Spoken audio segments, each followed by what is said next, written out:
भक्तों, आज मैं आपको माँ भैरव लक्ष्मी व्रत कथा सुनाने जा रही हूँ। कथा सुनने से पूर्व माँ भैरव लक्ष्मी का ध्यान करें।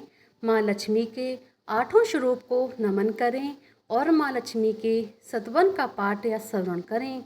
हाथ जोड़ के माँ का ध्यान करें। या रक्तांबुज वासिनी विलासिनी चंडाशु तेजस्विनी या रक्तारुतिम्बरा हरिशकी या श्री मलोधिनी या रत्नागर मंथना प्रकटिता विष्णु से गहनी सा मा पातु मनोरमा भगवती लक्ष्मी च पद्मावती। जय माँ भैरव लक्ष्मी, जो लाल कमल में रहती हैं, अपूर्व कांति वाली हैं, ऐसा तेज वाली हैं, पूर्ण रूप से लाल हैं, जिसने रक्त रूप वस्त्र पहने हैं, जिसे भगवान विष्णु को अति प्रिय हैं। लक्ष्मी मन को आनंद देती हैं, समुद्र मंथन से प्रकट हुई हैं, विष्णु भगवान की जो पत्नी हैं, कमल से जन्मी और जो अतिशय पूज्य हैं, वैसी हैं लक्ष्मी देवी। आप मेरी रक्षा करें।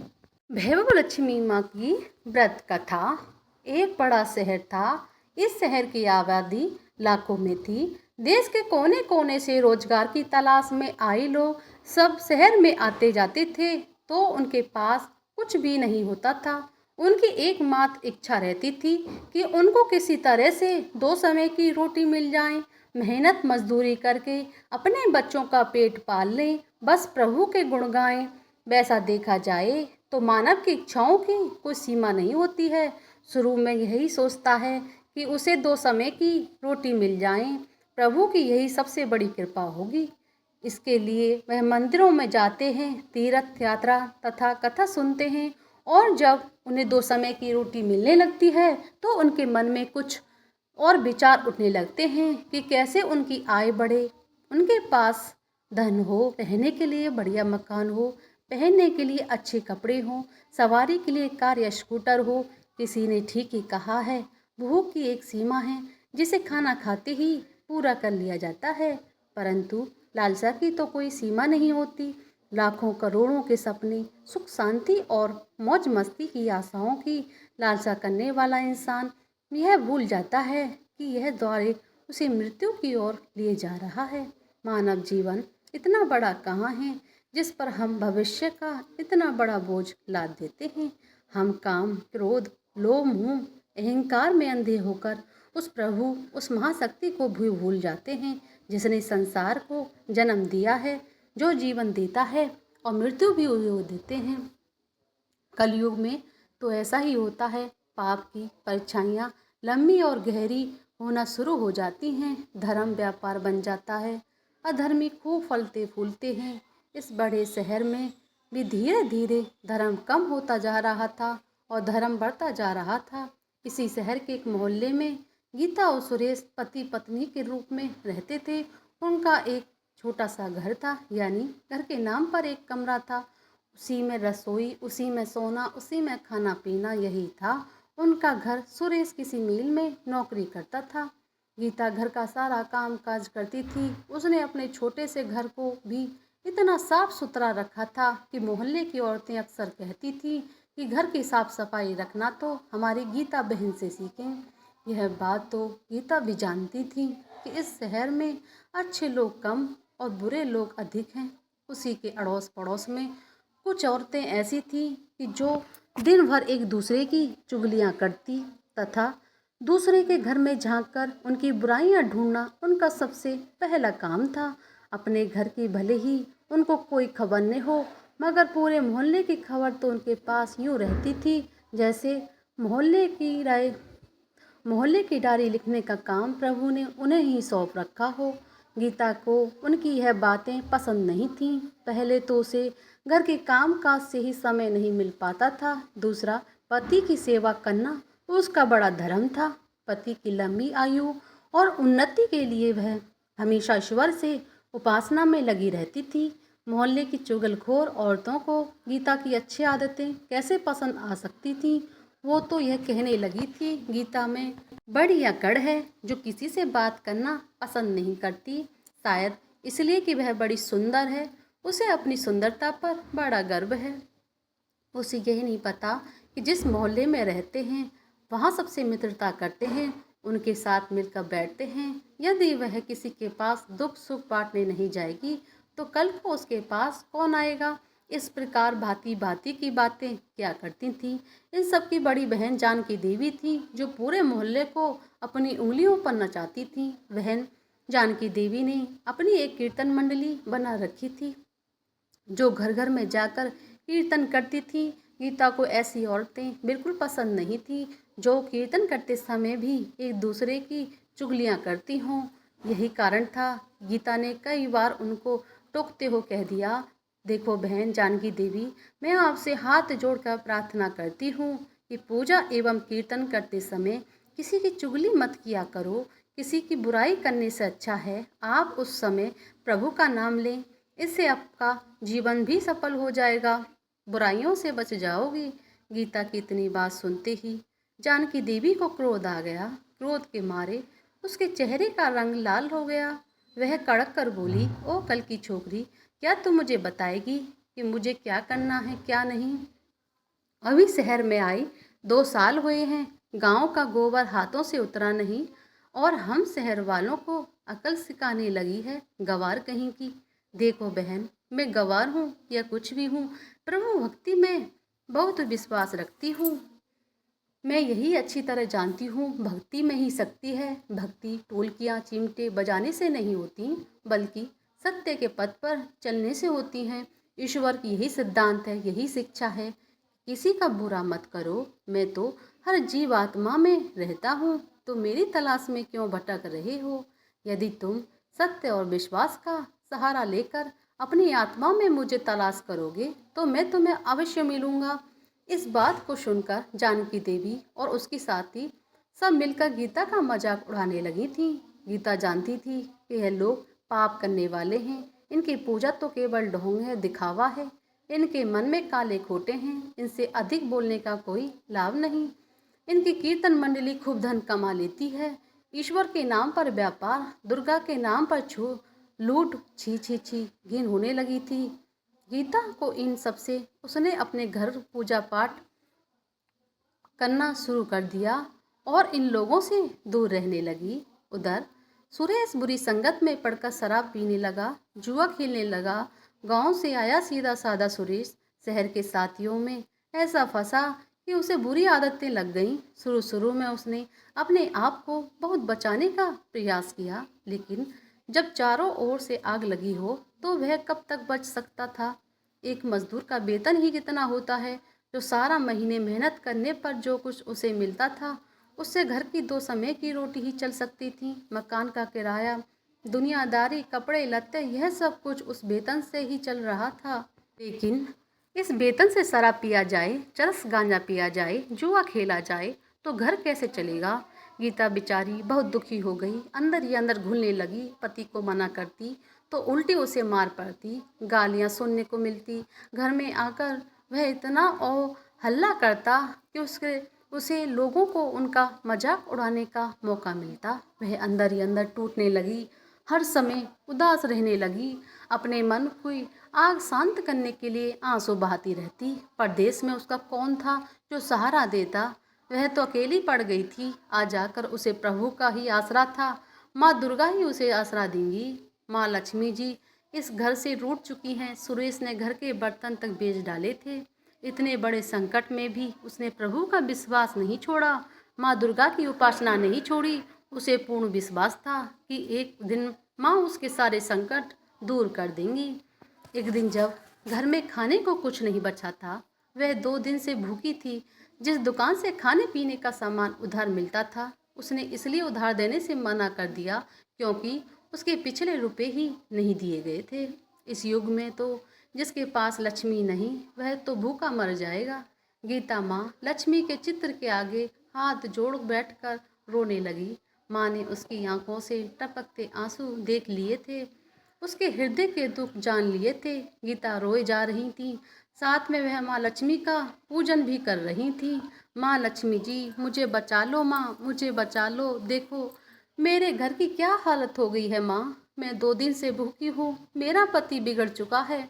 घर लक्ष्मी जी आप बैठी हैं, परंतु आपका दूसरा स्वरूप जो इस संसार में माया है, इस घर से मैं नहीं है। उसके बिना जीवन जीवन नहीं माँ, मुझे बचा लो माँ, मुझे बचा लो, मुझे शक्ति दो माँ, मुझे शक्ति दो। आप ही मेरी अंतिम आसरा हो। तुमने मुझे नहीं बचाया तो मैं तुम्हारे चरणों में ही जान दे दूंगी। अब तो मेरा यह अंतिम निर्णय है। यह कहती हुई गीता माँ लक्ष्मी के चित्र के आगे गिर पड़ी। उसी समय घंटियाँ बजने लगी, शंख की आवाज़ जोर जोर से आने लगी। गीता के उदास चेहरे पर अपने आप खुशी की लहर दौड़ गई। तभी उसके कानों में आवाज़ आई, बेटी गीता, तुम्हारी आराधना सफल हो गई है। तुमने इतने बड़े संकट में भी मुझ पर विश्वास नहीं छोड़ा, अपनी श्रद्धा में कमी नहीं आने दी, इसलिए मैं तुम पर प्रसन्न हूँ। गीता, एक तू ही पतिव्रता धर्म में पूरी खरी उतरी है। अपने पति की सेवा में तूने कोई कमी नहीं आने दी। दूसरा, तूने मुझ पर विश्वास नहीं छोड़ा। यह सब तेरी अग्नि परीक्षा ही थी जिसमें तू पूरी तरह खरी उतरी है। गीता बोली, हे जगत माता, मैंने आपसे आज तक कुछ नहीं मांगा, परंतु आज मैं मजबूर हो गई हूँ माँ। आज पहली बार आपसे घर की खुशियाँ मांग रही हूँ माँ। मुझे धनवान बनने की कोई लालसा नहीं, मुझे तो जीने के लिए धन की ज़रूरत है, जिससे हम खाना खा सकें। मेरे बिगड़े हुए पति को सुधार दो माँ। जाओ बेटी, अपने आप को संभालो। मैं तुम्हारी मनोकामनाएं पूर्ण करने के द्वारे खोल रही हूँ। उठो, अपने घर के द्वारे खोलो। गीता के अंदर न जाने कहाँ से अनजानी शक्ति आ गई थी। वह माँ लक्ष्मी के चरणों से उठकर अपने घर के द्वारे की ओर गई तो सामने ही एक तिलकधारी ब्राह्मण को खड़े पाया। बेटी गीता, जय माँ लक्ष्मी जी बोलो, जय माँ लक्ष्मी। गीता ने पूरी शक्ति से कहा, देखो बेटी, मैं माँ लक्ष्मी जी के मंदिर का पुजारी हूँ। माँ के आशीर्वाद से ये 2 बोरी आटा और साथ में दालें और घी, यह सब खाने की सामग्री तुम्हारे घर पहुँचाने का आदेश हुआ है। आप धन्य हैं महाराज, आप धन्य हैं। माँ लक्ष्मी के पुजारी होने के नाते मैं आपके चरण छूती हूँ महाराज, और आपसे यह प्रार्थना करती हूँ कि मुझे इस संकट से निकालने का कोई उपाय बताओ। देखो बेटी, इस माया रूपी संसार में सुख प्राप्त करने के लिए अपने मन को शुद्ध और आत्मा को पवित्र रखना पड़ता है। माया लक्ष्मी जी को तिजोरियों में बंद रखने वाले पापी होते हैं। यदि तुम अपने मन को शांति घर गृहस्थी चलाने के लिए लक्ष्मी को प्राप्त करना चाहती हो तो वैभव लक्ष्मी का व्रत करो। इस व्रत को करने से आपकी हर मनोकामनाएं पूरी होंगी, तुम्हारे संकट दूर हो जाएंगे। लेकिन पुजारी जी, मुझे इस व्रत की विधि तो बता दो। मैं तो माँ की उपासना बचपन से कर रही हूँ, किंतु व्रत की विधि मुझे नहीं पता। देखो बेटी, लक्ष्मी जी का व्रत बहुत सरल है। इसे माँ वैभव लक्ष्मी का व्रत कहा जाता है। जो प्राणी सच्चे मन से इस व्रत को कर लेता है, उसकी सारी मनोकामनाएं पूरी हो जाती हैं। उसे हर प्रकार की सुख संपत्ति प्राप्त हो जाती है। इस व्रत को विधि पूर्वक करने से ही इसका फल मिलता है। जो लोग इस व्रत को विधि पूर्वक नहीं करते हैं, उन्हें कोई फल नहीं मिलता, बल्कि वे अपने मन की शांति खो बैठते हैं। कई पाखंडी और धोखेबाज यह कहते हैं फिरते हैं, सोने के गहने हल्दी कुमकुम से पूजा करो, बस व्रत हो गया। परंतु ऐसा नहीं है। कोई व्रत जब तक अपनी विधि अनुसार नहीं किया जाए, उसका फल शून्य ही मिलेगा। यह सब कुछ अपने आप पर निर्भर करता है। वैसे घर में यदि सोना है तो व्रत रखकर उसकी उपासना जरूर करें। माँ लक्ष्मी जी का व्रत शुक्रवार को रखना चाहिए। सुबह उठकर नहा धोकर साफ सुथरे कपड़े पहने और दिन भर माँ का पूजन करें। हर समय मुंह से यही शब्द निकले, जय माँ लक्ष्मी, जय माँ लक्ष्मी। शाम के समय पूर्व दिशा की ओर मुँह करके आसन पर बैठें और माँ लक्ष्मी जी की मूर्ति या चित्र किसी ऊंचे स्थान पर रखकर उसके आगे चावलों की ढेरी लगाएं। एक खुली प्लेट में सोने का जेवर रखें। यदि सोने के जेवर न हो तो चांदी का जेवर रखें। माँ लक्ष्मी जी के चरणों में गुलाब के शुद्ध फूल अर्पण करके धूप के साथ साथ देसी घी की ज्योति जलाएं। वैसे तो माँ लक्ष्मी के अनेक रूप हैं, परंतु इस सब की नींव श्री यंत्र हैं। जो माँ के भक्त श्री यंत्र के दर्शन कर लेते हैं, समझ लो उन्होंने माँ के हर रूप के दर्शन कर लिए। इसलिए माँ के पूजन के समय श्री यंत्र को न भूलें। सबसे पहले प्लेट में रखे जेवर को हल्दी का टीका लगाकर 5 बार बोलें, जय माँ भैरवलक्ष्मी, जय माँ भैरवलक्ष्मी, हमारी खाली झोली भर दो माँ, हमारी खाली झोली भर दो। इसके पश्चात घी, आटे और चीनी को भूनकर बनाया गया प्रसाद अर्थात पंजीरी, जिसमें केले के टुकड़े काटे हों, माँ का भोग लगावें। माँ लक्ष्मी जी की आरती करके उस प्रसाद को लोगों में बांट दें। बांटते समय भी आपकी जुबान पर माँ लक्ष्मी जी की जय जयकार होनी चाहिए। यह व्रत निरंतर 21 या 51 रखे जा सकते हैं। सूर्यास्त होने के पश्चात माँ की उपासना करके जब प्रसाद बांट लें तो आप भी भोजन ग्रहण कर सकते हैं। माँ के आगे पड़े चावलों को पक्षियों को डाल दें।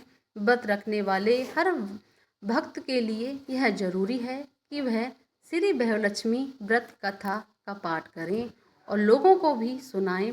इससे और अधिक पुण्य मिलता है। यह सारे व्रत जब विधि पूर्वक पूरे हो जाएं तो इसके फलस्वरूप प्राणी की हर इच्छा पूरी हो जाती है। धन तो आता ही है, परंतु जिनके घर में संतान न हो उनके लिए यह व्रत वरदान से कम नहीं।